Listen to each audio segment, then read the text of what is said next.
Guitou de Djameldine Benchenouf. Salam alaikum, Azul Fillaoun, bonsoir. Le Maroc ne s'est pas encore relevé de la tragédie qui vient de le frapper. Il n'a pas encore pu donner une sépulture digne à toutes les victimes qui sont encore sous les décombres qu'une autre catastrophe vient de s'abattre sur un autre pays maghrébin, Libya, qui n'en finit pas de subir malheur après malheur. La tempête Daniel, qui avait ravagé des villages grecs et causé la mort d'une quinzaine de personnes dans ce pays, a frappé de plein fouet la Libye ce dimanche après-midi, ce dimanche qui vient de passer, provoquant de très violentes inondations et des coulées de boue qui ont emporté des localités entières, corps et biens. La Croix-Rouge dresse un bilan effarant. Des milliers de morts et plus de 10 000 disparus sans compter des dégâts matériels inestimables, en plus de l'inondation des principaux champs pétrolifères, principale source de revenus de ce malheureux pays. Un malheur ne vient jamais seul.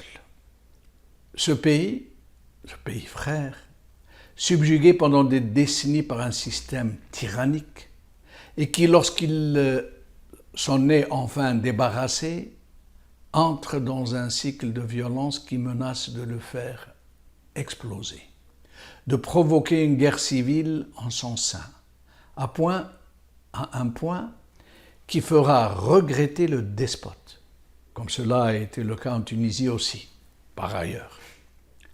La Libye, après le Maroc, vient donc de subir un violent cataclysme. Et tout indique que la catastrophe va se compliquer avec l'arrivée de la saison froide et la menace d'épidémie si toutes les dépouilles mortelles ne sont pas très vite retrouvées et inhumées.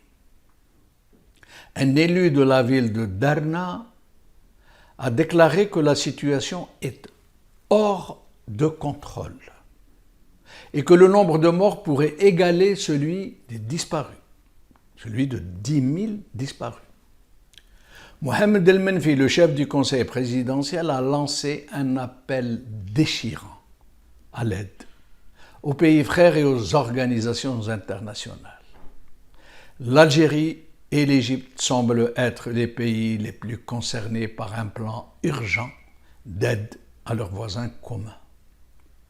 Cette terrifiante tragédie sera une épreuve de plus pour nos malheureux pays, parce qu'elle révélera quels sont les niveaux d'une véritable solidarité, une solidarité inconditionnelle et sans arrière-pensée, de l'Occident, des pays arabes, des pays africains qui soient eux-mêmes en mesure d'apporter leur aide, mais surtout de l'Algérie et de l'Égypte, que leur configuration géographique désigne comme les deux pays les plus concernés pour un plan urgent d'aide à leurs voisins communs.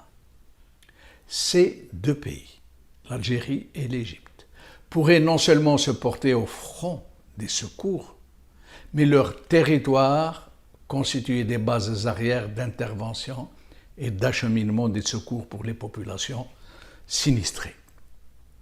Avec le séisme au Maroc et ses crues en Libye, c'est l'histoire qui vient de frapper aux portes d'un grand Maghreb qui se cherche et ne se trouve pas. Pour le sommet de se ressaisir, de passer outre les différends qui le divisent et les guerres intestines qui l'enfoncent dans le sous-développement.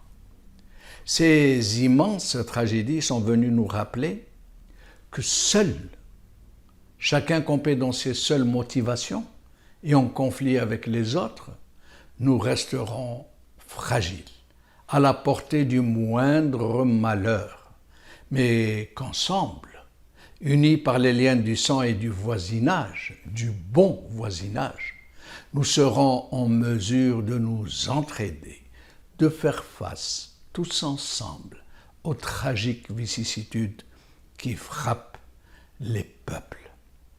Mais peut-être et en toute fraternité, et comme je viens de le dire, qu'à quelque chose malheur est bon. Ces malheurs qui nous frappent en plein cœur vont peut-être interpeller ces pouvoirs qui nous dirigent. Peut-être les inciteront-ils à une plus sage, à une plus fraternelle attitude. Peut-être comprendront-ils enfin que nous ne sommes pas leur chose, qu'ils sont là à notre service et qu'ils doivent agir au mieux de nos intérêts, qui se trouvent justement dans notre union, que les égos surdimensionnés des potentats ne pourront plus jamais contrarier si tant est que nous réussirons à vivre ensemble et dans une heureuse union. L'heure est venue maintenant de tourner la page de toutes les discordes, de toutes les humeurs irascibles, pour écrire celle des retrouvailles, pour que nous puissions devenir plus forts, plus solidaires, plus à même de faire face à l'adversité et au malheur.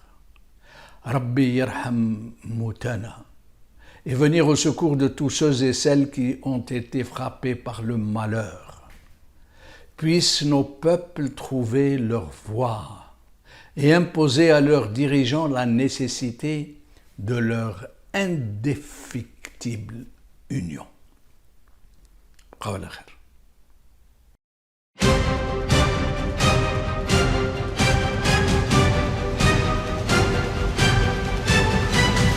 L'édito de Djemeldine Benchenouf.